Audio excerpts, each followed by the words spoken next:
Having top tier status with a hotel chain can really take your vacation over the top. Maybe you get some room upgrades, some free gifts, just some better service. But of all the hotel status options, Globalist status with the World of Hyatt is widely considered to be the creme de la creme, the piece de resistance, or as Jake Jensen will put it, the best of the best of the best. But how much of your hard-earned money does being a globalist save? Can we put a dollar amount to it? To those of you returning, welcome back. If this is your first time here, my name's Ryan. Here at the Travel Points family, we focus on how to use credit card points and miles to take our families farther for less. In 2024, we used points and miles to save over $18,000. This year, we're on track to save even more. And having globalist status has definitely added to each year's savings. But how much? To figure that out, I started really tracking it this year. And yeah, there's a spreadsheet. At first, I thought this would be easy to total up, but it turns out that you can't pin a dollar amount to every globalist benefit. But I did start with an easy calculation. Parking. Globalists don't pay for parking, self-parking or valet, on rewards days. Whether you're using points or you're using free night certificates, if you're not using cash, then you're not paying for parking. With 25 nights already booked this year, we should have been hit with some parking fees. 4 nights at the Grand Hyatt Deer Valley means $200 in parking fees. 4 more nights at the Hyatt Regency Coconut Point comes to $128. Altogether, we should have paid $466 just for parking. That feels like a lot of money to pony up for parking your car. But we haven't paid for 1 night of parking because 24 of our nights have been rewards days. So being a globalist has already saved us $466. With that down, it was time to find some more low-hanging fruit. And I did. In fact, I plucked that fruit and put it straight onto my breakfast plate. Globalists receive a complimentary breakfast for 2 adults and 2 children each day of their stay. If you're staying at a Hyatt House or Hyatt Place, this won't matter much. Everyone usually gets a free breakfast there. But what about some of the higher category hotels, an Andaz or a Hyatt Regency or a Grand Hyatt? These aren't handing out free breakfasts, and we have 9 nights booked at those locations. Once again, the Grand Hyatt Deer Valley and Hyatt Regency Coconut Point, they're coming in as the heavy hitters. While we were at Deer Valley, breakfast came to $110 a day, and a Coconut Point is going to come to $90 a day. The Hyatt Place Park City also happened to charge for breakfast, and that's a little unusual. Now, the Andaz Miami Beach is going to charge us for breakfast as well, but I don't know how much yet. We're already saving $833 on breakfast, though. So between parking and breakfast, we can put a value of $1,300 to our globalist status, which I'm pretty happy with. I mean, if someone came along and gave me $1,300, I'd call it a good day. But I can't help wondering if that's all the value I can find. I mean, this is globalist status, the best of the best of the best. But then I realized there was still more cash value I could figure out. It took a little more work than parking and breakfast, but it was definitely there. You see, we earned globalist status for 2025 by accumulating 60 qualifying nights during 2024. Now, as you do that, you earn Milestone Rewards.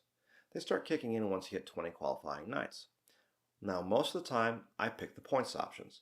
But when you hit 30 nights, there's a Category 1 through 4 free night award.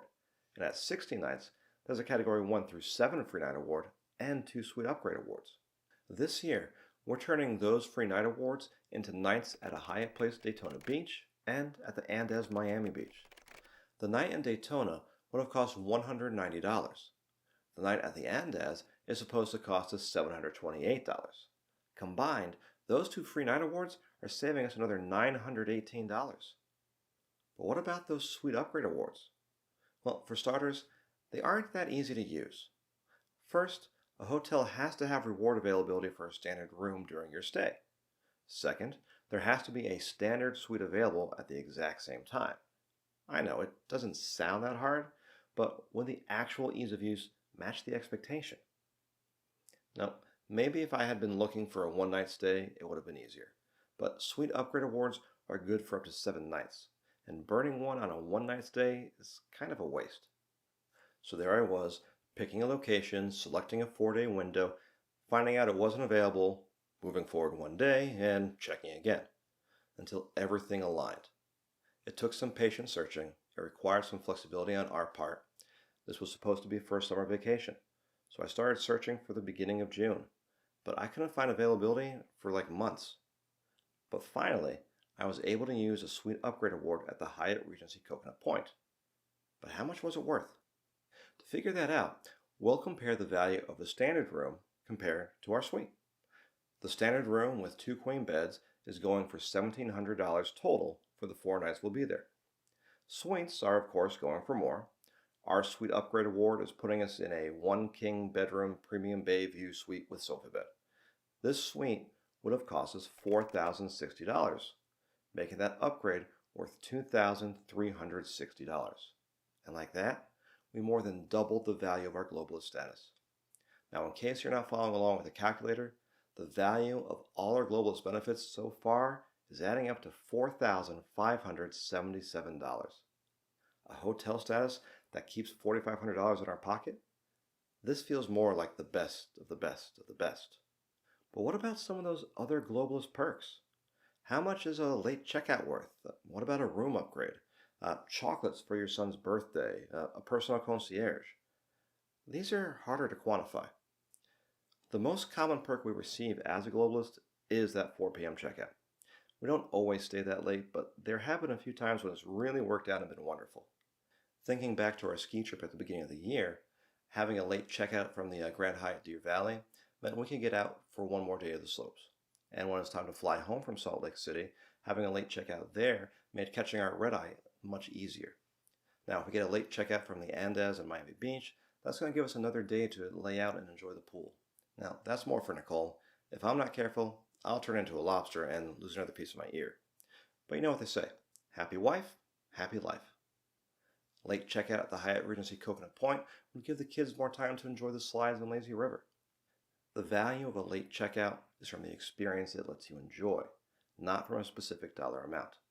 I can't put a price on my family's happiness, but I can work towards keeping globalist status so we have these experiences again next year. There's one globalist benefit that we haven't experienced yet this year, which is surprising because last year we experienced it a lot.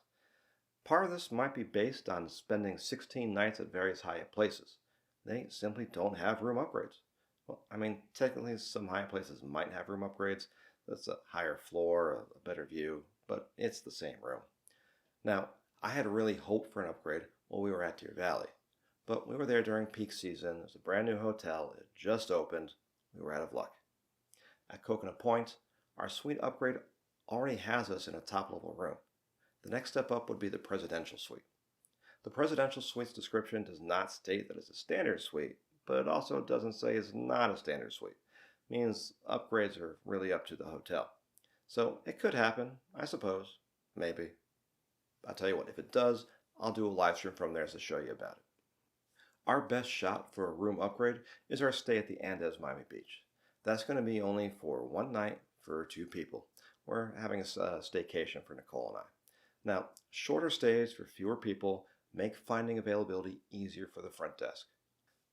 Scratch that. The hotel no longer is showing any availability for that weekend.